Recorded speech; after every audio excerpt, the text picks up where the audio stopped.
I got into Memphis, and some began to say the threat, or talk about the threat that were out. What would happen to me from some of our sick white brothers? Well, I don't know what will happen now. We've got some difficult days ahead. But it really doesn't matter with me now, because I've been to the mountaintop. And I don't mind. Like anybody, I would like to live a long life. Longevity has its place. If you can accept it, you will leave those state troopers glutted with their own barbarity.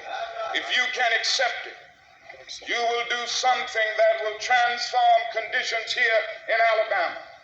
And so I'm not worried this afternoon, however dark it may be, however difficult it may be. I know that it is true, the truth forever on the scaffold, wrong forever on the throne. Yes, sir. That is another part of that great statement. Yet that scaffold sways the future. Behind the dim unknown standeth God within the shadow, keeping watch above his own. William Cullen Bryant is right. Truth crushed earth will rise again. The Bible is right. You shall reap what you sow.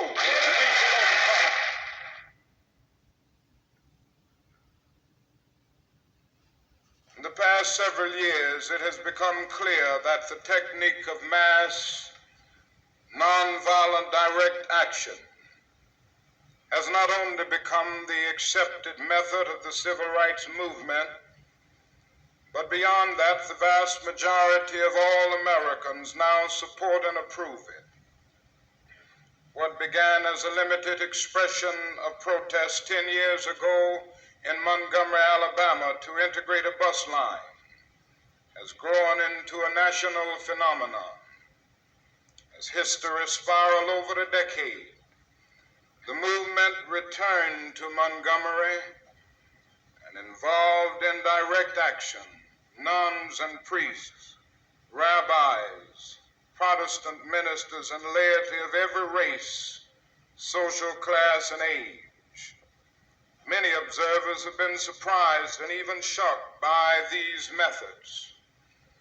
The enemies of the civil rights movement have been quick and vocal to denounce them as undemocratic pressure tactics and even un-American in philosophy.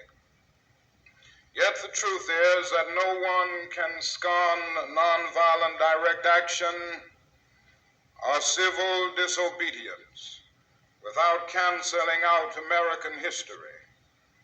The first nonviolent direct action did not occur in Montgomery. Its roots go back to the American Revolution and the boycott against British tea, culminating in the Boston Tea Party. It was the favorite weapon of the suffragette movement when women had to fight for their right to vote. It was a technique the trade unions employed to organize the mass production industries. Many here tonight can recall the events of the 30s, when federal court injunctions crippled and stifled union organization. Even a Wagner Act could not facilitate a breakthrough. When the now historic sit-down strikes burst forth in 1937, a new national attitude congealed. Through the Congress of Industrial Organizations, a new major movement was born. Then, too, the nation was warned that the profit system was a target of this new form of struggle. Nearly 3 decades later, we're able to see that the profit system was not only unimpaired, but became significantly strengthened. If there is some confusion about the origins of nonviolent direct action, that is even more about civil disobedience. The two methods are not synonymous. Civil disobedience in its true sense has not been employed by Negroes in their struggle. To utilize civil disobedience in its authentic historical form involves defiance of fundamental national law. For example, when Antigone insisted upon her right to follow her individual conscience and religious convictions to bury her brother, she was defying the king and the unqualified majesty of his law. When the Quakers refused to return runaway slaves, they were defying the Supreme Court in the Dred Scott decision. When Thoreau refused to pay taxes in protest against the Mexican War, he was breaking a fundamental legislative enactment and opposing the declaration of war of the Congress.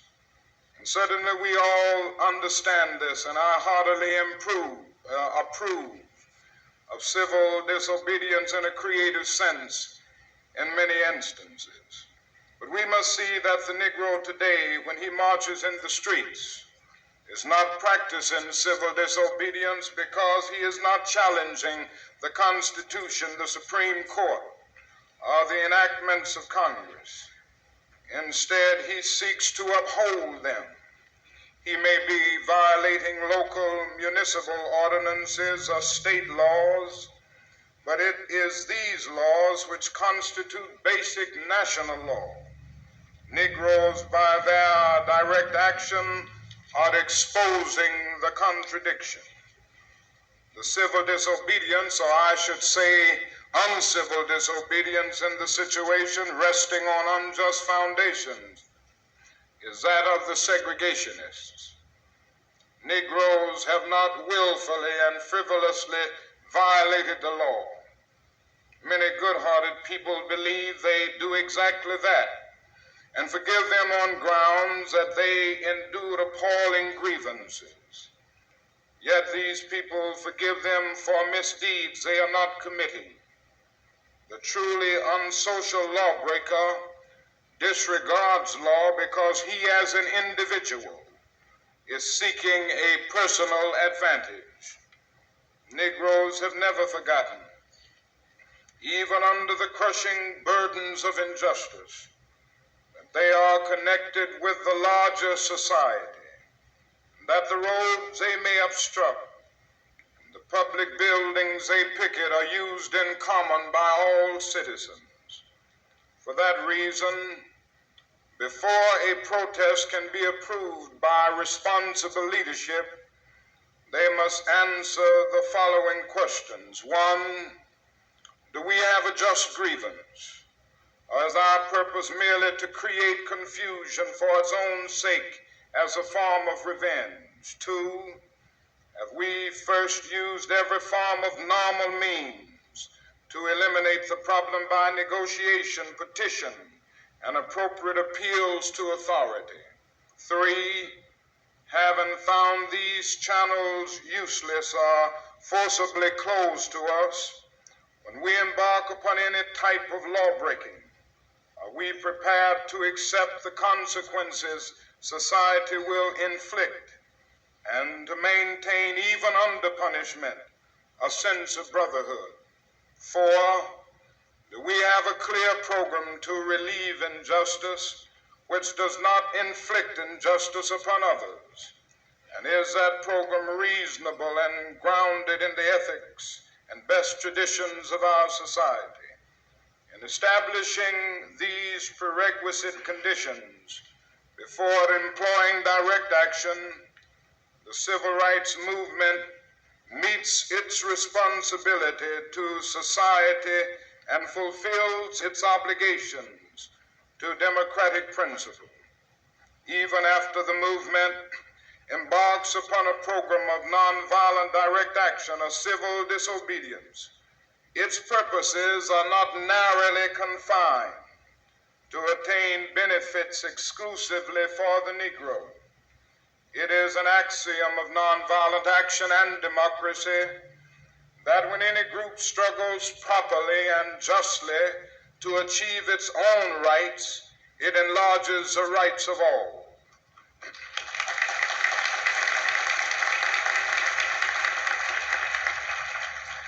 This element is what makes both democracy and nonviolent action self-renewing and creative. What advantages have all Americans derived from the growth of nonviolent direct action and civil rights?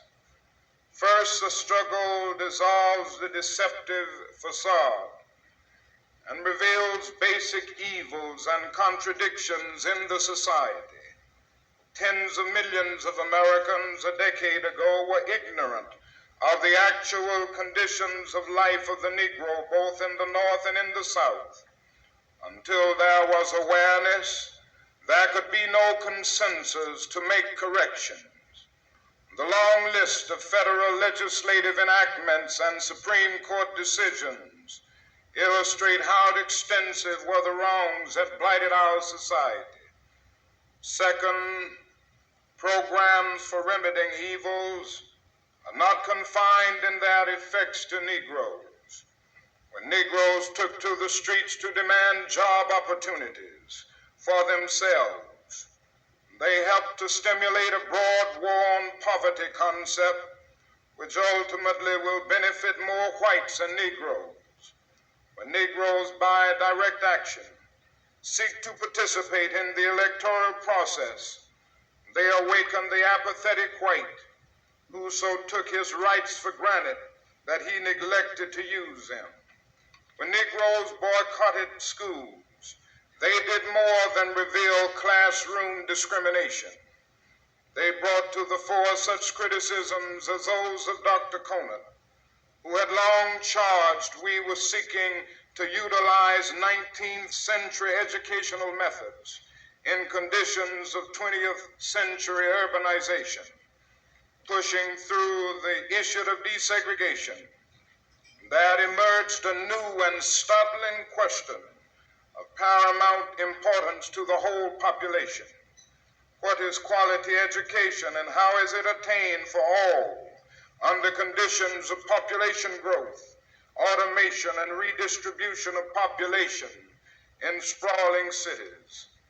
sociologists will find much to ponder in the striking fact that after the futile efforts to achieve brotherhood and ecumenicity by discussion and conferences in the streets of Selma and Montgomery and at the Lincoln Memorial, there was the greatest and warmest expression of religious unity of Catholic, Protestant, and Jew in the nation's history.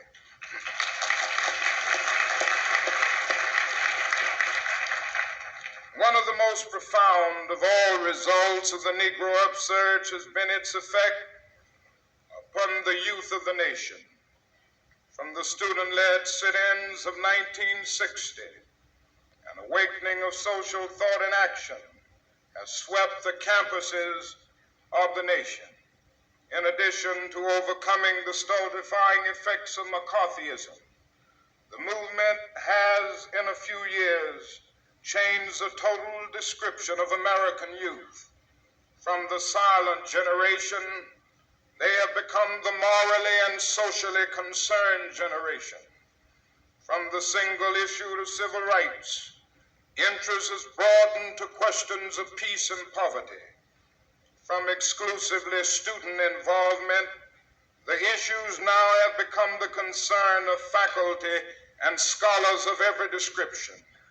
It is noteworthy that the vibrant movement to re-examine our foreign policy, which the government now respects and welcomes, borrowed its title Teach-Ins from the Civil Rights Movement. The student awakening and the student mass action rest upon no specific political tendency, but impresses the whole democratic political spectrum.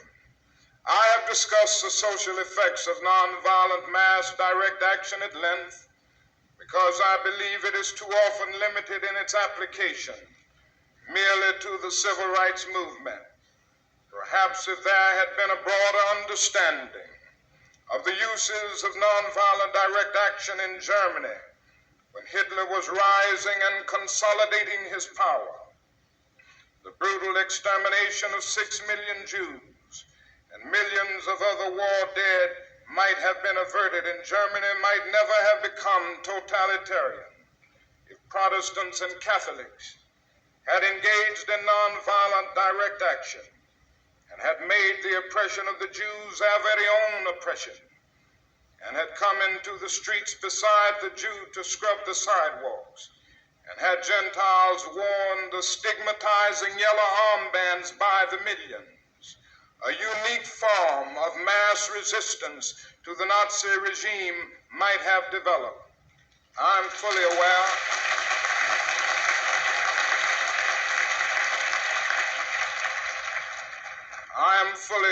of the terror, the intimidation, the brutality, and the force the fascists were so quick to use. But I am also aware that in the South today, some races of the same mentality have been curbed in their resistance to nonviolent action when practiced on a mass scale. Today, people all over the world should be engaging in mass action to protest anti-Semitism in the Soviet Union.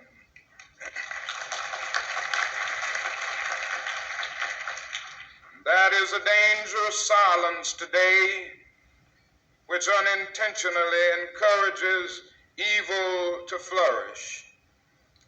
Was Albert Einstein right when he said, "The world is in greater peril from those who tolerate evil than from those who actively commit it"? Did not President Kennedy warn that those who do nothing are inviting shame as well as violence? Will the nation ever forget the searing impact Rabbi Joachim Prince's admonition as he spoke at the March on Washington in 1963? When I was the rabbi of the Jewish community in Berlin under the Hitler regime, I learned many things. The most important thing that I learned in my life and under tragic circumstances is that bigotry and hatred are not the most urgent problems. The most urgent, the most disgraceful, the most shameful, and the most tragic problem is silence. a great people which had created a great civilization, had become a nation of silent onlookers. They remained silent in the face of hate, in the face of brutality, and in the face of mass murder. America must not become a nation of onlookers. America must not remain silent. Not merely black America, but all of America. It must speak up and act, from the president down to the humblest of us, and not for the sake of the Negro, but for the sake of the image, the idea, and the aspiration of America itself.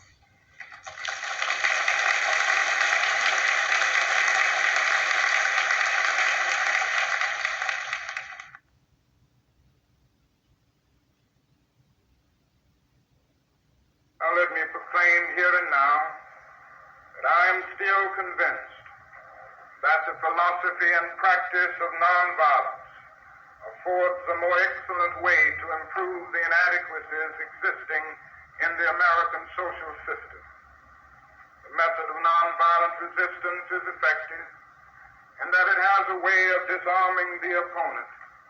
It exposes his moral defenses, it weakens his morale, and at the same time it works on his conscience.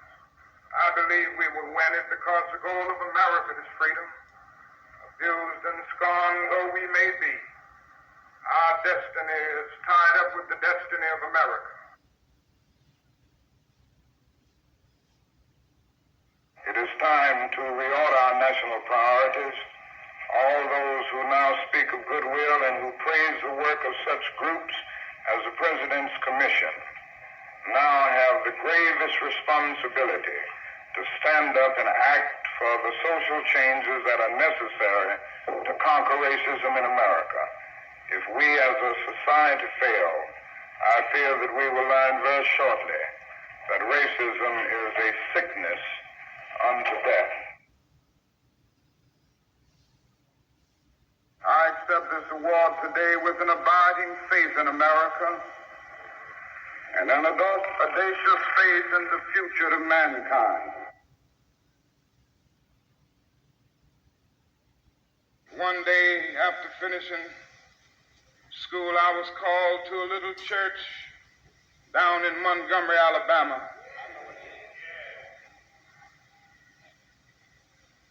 I started preaching there. Things were going well in that church. It was a marvelous experience. But one day, a year later, a lady by the name of Rosa Parks decided that she wasn't going to take it any longer. She stayed on a bus seat. You may not remember it because it's way back now, several years, but it was the beginning of a movement where 50,000 black men and women refused absolutely to ride the city buses, and we walked together for 381 days. Yes, sir. That's what we got to learn in the North. The Negroes have to learn to stick together. We stuck together.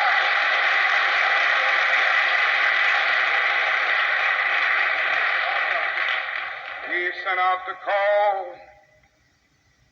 No Negro rode the buses. It was one of the most amazing things I've ever seen in my life. The people of Montgomery asked me to serve as the spokesman. And as the president of the new organization, the Montgomery Improvement Association, that came into being to lead the boycott, I couldn't say no. And then we started our struggle together. Things were going well for the first few days, but then about 10 or 15 days later, after the white people in Montgomery knew that we meant business, they started doing some nasty things.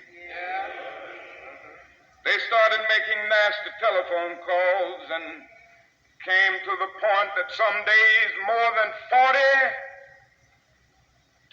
phone calls would come in, threatening my life, the life of my family, the life of my children. I took it for a while in a strong manner, but I never will forget one night very late. It was around midnight. You can have some strange experiences at midnight. I had been out meeting with the steering committee all that night. I came home. My wife was in the bed, and I immediately crawled into bed to get some rest, to get up early the next morning to try to keep things going. And immediately, the telephone started ringing, and I picked it up. On the other end was an ugly voice. That voice said to me in substance, "Nigger,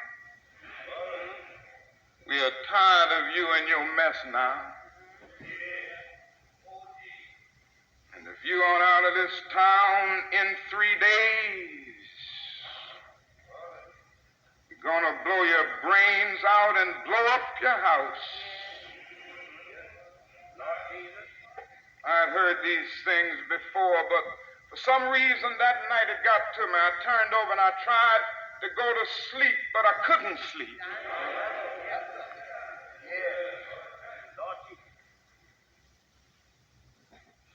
was frustrated, bewildered. Then I got up and went back to the kitchen and I started warming some coffee, thinking that coffee would give me a little relief. And then I started thinking about many things. I pulled back on the theology and philosophy that I had just studied in the universities, trying to give philosophical and theological reasons for the existence and the reality of sin and evil. But the answer didn't quite come there. I sat there and thought about a beautiful little daughter who had just been born about a month earlier. We have 4 children now, but we only had one then. She was the darling of my life. I'd come in night after night and see that little gentle smile. I sat at that table thinking about that little girl and thinking about the fact that she could be taken away from any minute. I started thinking about a dedicated, devoted, and loyal wife who was over there asleep. She could be taken from me, I could be taken from her. And I got to the point that I couldn't take it any longer. I was weak. Something said to me, "You can't call on Daddy now. He's up in Atlanta, 175 miles away. You can't even call on Mama now. You got to call on that something in that person that your daddy used to tell you about. That power that can make a way out of no way."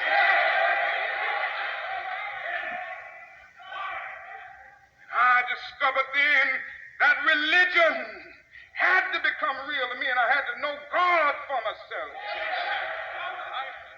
And I bowed down over that cup of coffee. I never will forget it. Oh, yes, I prayed a prayer, and I prayed out loud that night. I said, "Lord, I'm down here trying to do what's right. I think I'm right. I think the cause that we represent is right. But Lord, I must confess that I'm weak now, I'm faltering, I'm losing my courage." It seemed at that moment that I could hear an inner voice saying to me,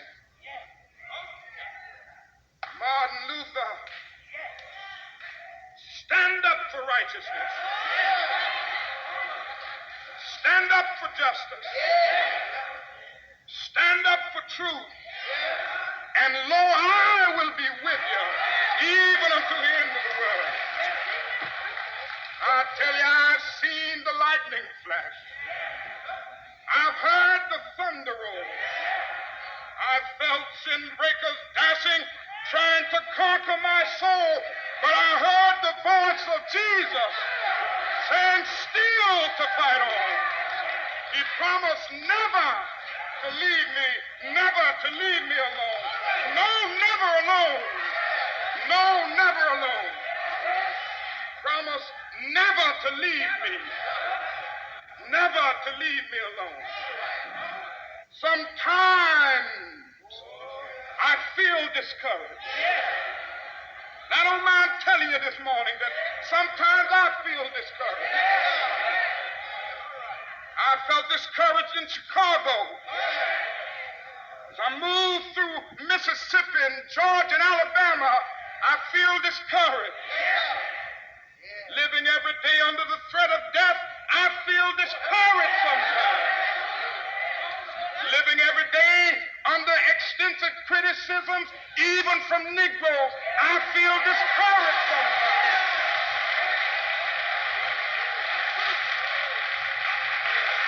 Yes, sometimes I feel discouraged and feel my works in vain. But then the Holy Spirit revives my soul again. There is a balm in Gilead to make the wounded whole. There is a balm in Gilead to heal the sin-sick soul. God bless you.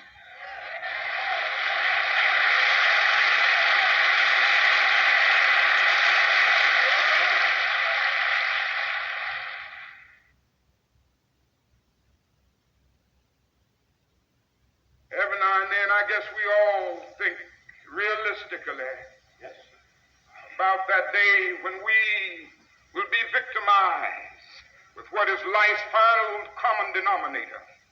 That's something we call death. We all think about it, and every now and then I think about my own death, and I think about my own funeral, and I don't think of it in a morbid sense. Every now and then I ask myself, what is it that I would want said? And I leave the word to you this morning. If any of you are around when I have to meet my day, I don't want a long funeral. And if you get somebody to deliver the eulogy, tell them not to talk too long. Every now and then I wonder what I want them to say. Tell them not to mention that I have a Nobel Peace Prize. That isn't important. Tell them not to mention that I have 300 or 400 other awards. That's not important. Tell them not to mention where I went to school. I'd like somebody to mention that day that Martin Luther King Jr. tried to give his life serving others. I'd like for somebody to say that day that Martin Luther King Jr. tried to love somebody. I want you to say that day that I tried to be right on the walk question. I want you to be able to say that day that I did try to feed the hungry. I want you to be able to say that day that I did try in my life to clothe those who were naked. I want you to say on that day that I did try in my life to visit those who were in prison. I want you to say that I tried to love and serve humanity. Yes, if you want to say that I was a drum major, say that I was a drum major for justice. Say that I was a drum major for peace. I was a drum major for righteousness. And all of the other shallow things will not matter. I won't have any money to leave behind.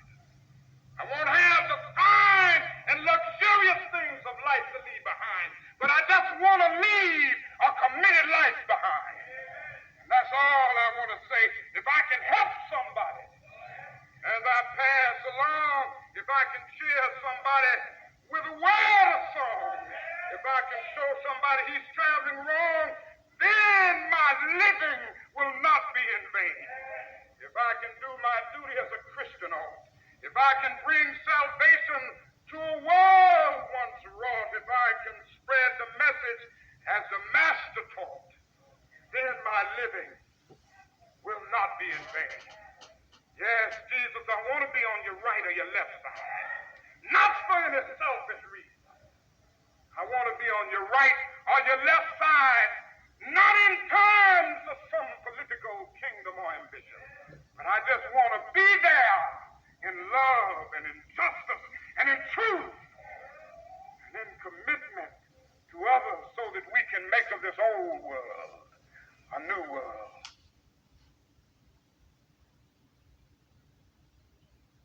I have a dream that one day this nation will rise up and live out the true meaning of its creed. We hold these truths to be self-evident, that all men are created equal.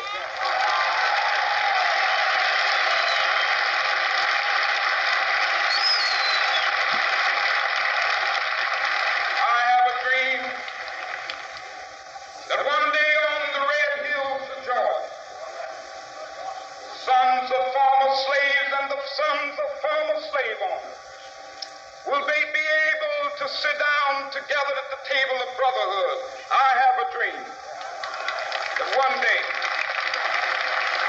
even the state of Mississippi, a state sweltering with the heat of injustice, sweltering with the heat of oppression, will be transformed into an oasis of freedom and justice. I have a dream.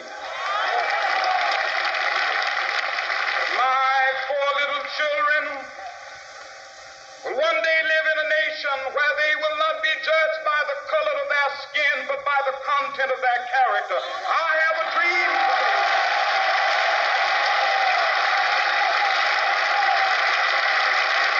I have a dream that one day, down in Alabama, with its vicious racists, with its governor having his lips dripping with the words of interposition and nullification. One day right there in Alabama, little black boys and black girls will be able to join hands with little white boys and white girls as sisters and brothers. I have a dream today.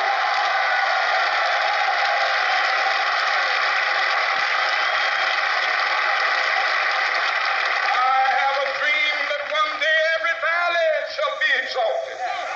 Every hill and mountain shall be made low, the rough places will be made plain, and the crooked places will be made straight, and the glory of the Lord shall be revealed, and all flesh shall see it together. This is our hope.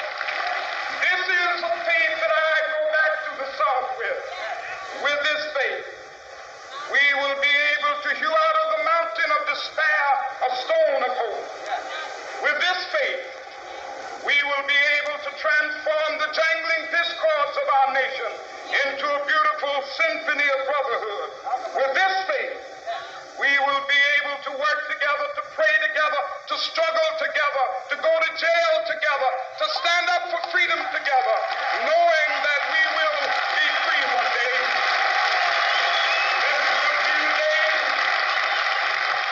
This will be the day when all of God's children be able to sing with new meaning, my country tears of thee. Sweet land of liberty, of thee I sing.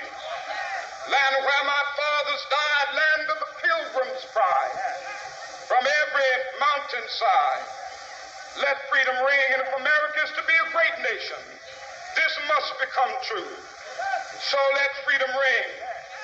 From the prodigious hilltops of New Hampshire, let freedom ring. From the mighty mountains of New York, let freedom ring. From the heightening Alleghenies of Pennsylvania, let freedom ring. From the snow-capped Rockies of Colorado, let freedom ring. From the curvaceous slopes of California. But not only that, let freedom ring from Stone Mountain of Georgia. Let freedom ring from Lookout Mountain of Tennessee. Let freedom ring from every hill and molehill of Mississippi, from every mountainside. Let freedom ring. When we allow freedom ring, when we let it ring from every